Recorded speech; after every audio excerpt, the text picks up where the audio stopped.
अहमदनगर शहरातील सार्वजनिक बांधकाम विभागाच्या अनागोंदी कारभारामुळे औरंगाबाद ते अहमदनगर महामार्गावरून प्रवास करत असताना एका मारुती व्हॅनचा अपघात झाला।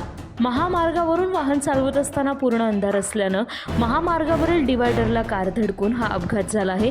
इंद्रायणी हॉटेल ते कोटला रस्त्यावर सार्वजनिक बांधकाम विभागातर्फे बसवलेले हायमॅक्स निकामी झाले असून त्यात लाईटच चालू नाहीये।